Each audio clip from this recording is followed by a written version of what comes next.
Hello everyone, welcome to the show. I'm Cappy. Today we're talking about what the Americans don't understand about the Chinese.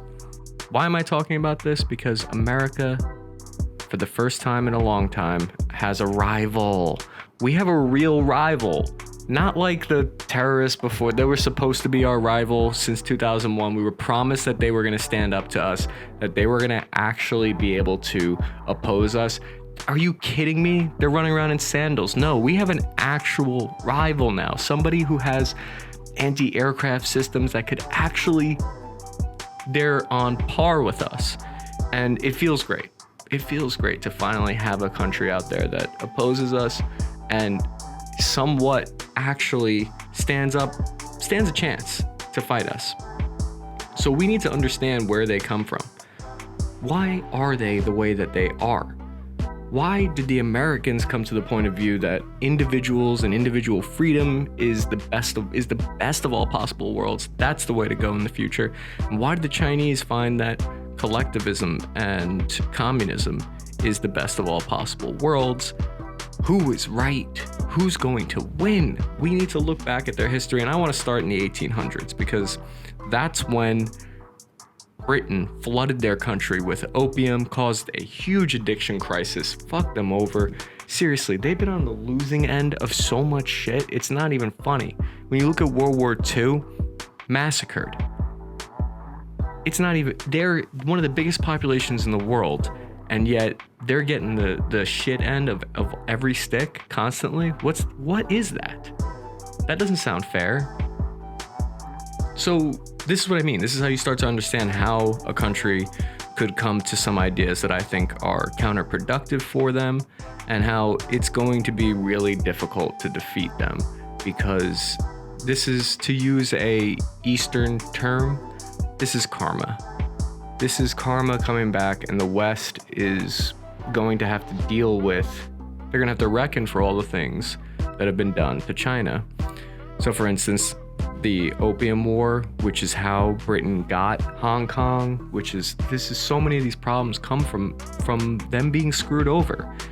And now, so for the past 30 years, we as Americans have benefited from all of the cheap labor that China has been producing, and we didn't think that was going to have any consequences.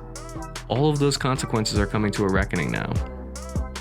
So when you fast forward, China had a civil war, and in 1949, the People's Republic of China was created. After a violent end stage to the Civil War, the Communist Party declared the People's Republic of China.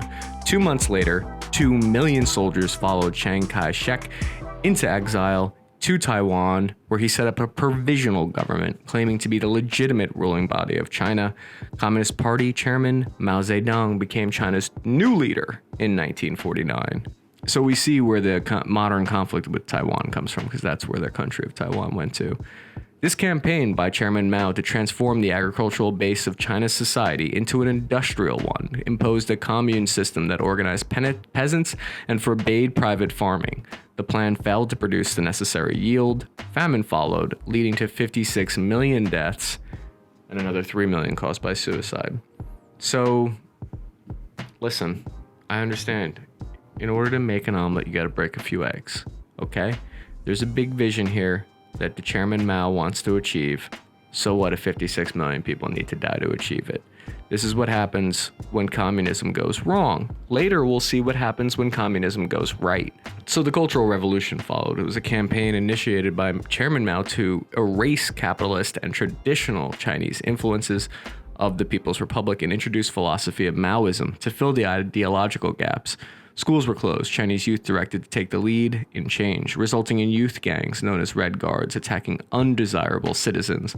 Chaos led to martial law, Communist Party purges, and another 1.5 million deaths. In 1989, the Tiananmen Square protests, 3 students-led protests, grew from 1989 democracy movement, demanding freedom of speech, freedom of press, and more.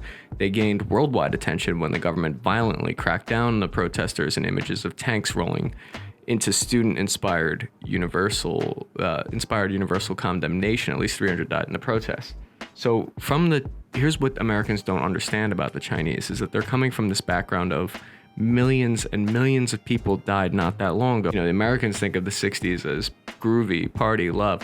Vietnam, sure, that was terrible, but not anything close to the order of magnitude of horror that it was to be living in China in the 1960s. So when people get scared and they don't want to go back to the bad times, they're willing to do anything to stop that from happening. And can you really blame them?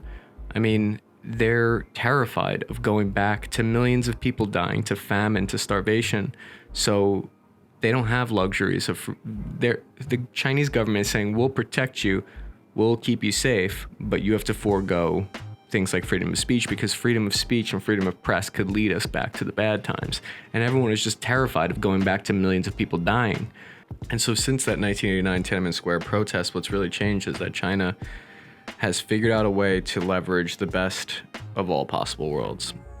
They're leveraging the best of communism and the best of capitalism, kind of mashing that together. And this is their philosophy for everything that they do with their government, is they look at what everyone else has done well and they copy what works, and then they leave out what doesn't work. So with capitalism, what they think in their perspective, what works on our system, is that we encourage individual success, we encourage people to compete with each other, and they see that as good. But what they see as bad is that too much of this competition, too much of this greed can lead to people having too much power and corporations becoming more powerful than the government, is the way they look at it. So they're like, okay, so we should let our country be as free and competitive as possible, but if it gets to a certain point, then we can always step in and what we say goes. And that's how they're using communism. So their government can be in charge whenever need be. They can step in and they can guide the whole country and all of the private institutions there. This is just my understanding. I'm just putting it out there to try to learn more about China. And I'm curious to know what you guys think, and maybe my understanding is wrong. But the way I look at it is that they're mashing together the best of these systems, and that's why they're so hard to compete with, and the US doesn't know how to answer to this. It's like they attacked with a new attack, and we don't really have a defense for it yet. Our system doesn't know how to defend against it. So here's an interesting story, I'll end this video with this story, because 10 years ago, I was at a film festival in DC. I won't say which one, but there I was, and these people are coming around. They're giving me their card, and they're saying, "Hey, if you do a nice movie send us a script with a really nice theme for China, and what we'll do is we'll give you tons of money to produce this script and write this movie, and if you show China in a positive light, because they have all this money that they're dumping into the American system. They're looking at our weaknesses that the American government can't come in really and be like, oh no, you can't do that, because what company wouldn't take money? We're asking people to say no to that. Why would we do that? So, I don't know. This subject interests me. I've seen China trying to influence us through media. What do you think? Have you seen this? Is China really a threat? Are they not? What are your thoughts? Anyway, thank you for watching. I'm your host, Cappy. Subscribe and like the video if you enjoyed it.